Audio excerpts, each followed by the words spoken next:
In this video, I show you how I build this dead blow mallet, which is handy for things like chisel work. Now to build this, I'm using a chunk of cherry and some copperhead BBs. Now ideally for this build, you would use some 3/4 inch material. That works better for the layer method I'm using for assembling this mallet. I don't have enough 3/4, so I'm splitting this 8/4 cherry down in half. I'm just going through the table saw, taking multiple passes on either side to split it in half, and then I'm just following up, planing it down so it's nice, clean, and an even thickness.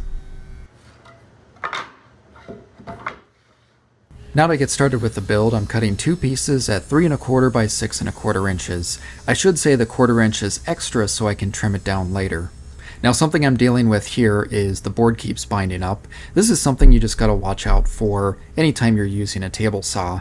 I stop the saw so I can safely remove the board, and then I go back and I make multiple passes, just cutting away any of the wood that's tensioning over into the blade.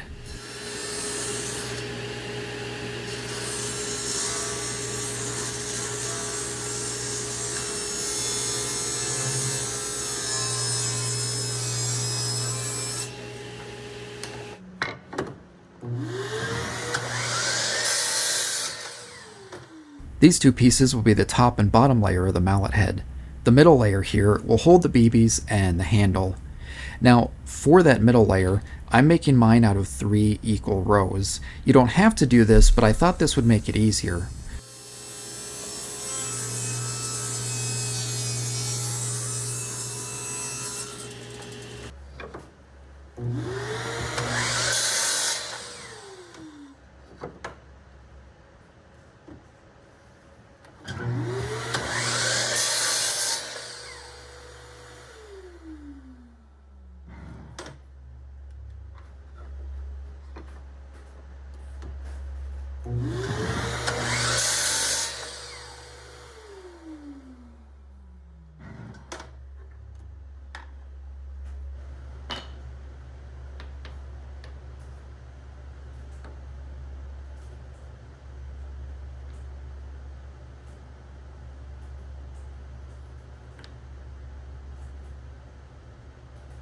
Now in this empty spot is where the handle will fit.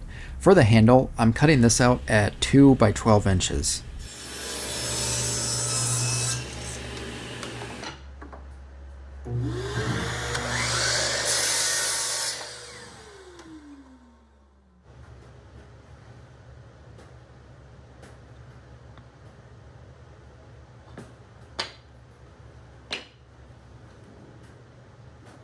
Now for the handle shape, instead of guessing, I thought I would just trace out this hammer here, because this has a really comfortable grip.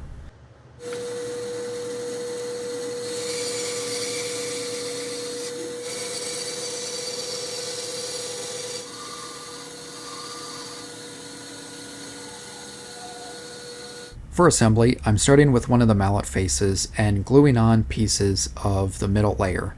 I'm starting with the top row and just going down from there, adding piece by piece, gluing, and also brad nailing in place. Now the brad nails are optional. If you use brad nails, just be careful where you add them to make sure that you're not going to accidentally cut into them later on with a bandsaw or whatever as you're trimming this down.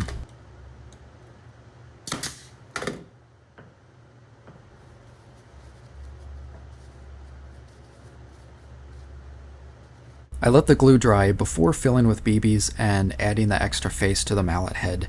This way I could be sure to clean up any excess glue squeeze out, just so it's not gluing the BB fill in place.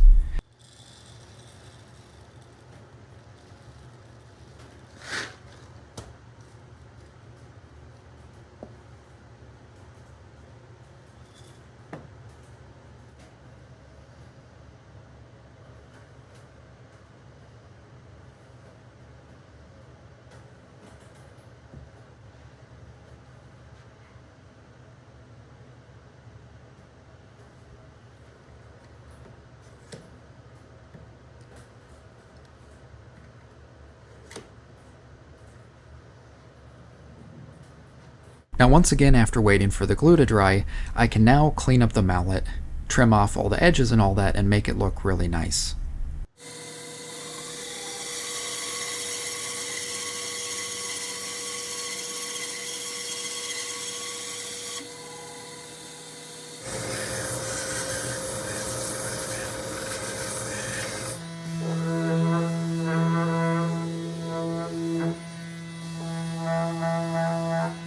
At this point, I technically have a finished mallet, but it looks a little plain, so I thought it would be cool to burn the wood a little bit.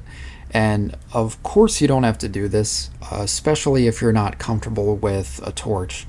But I've been doing this on a lot of cherry projects just because I like how burning it brings out a lot of the red from the cherry without waiting years for it to age and bring that out.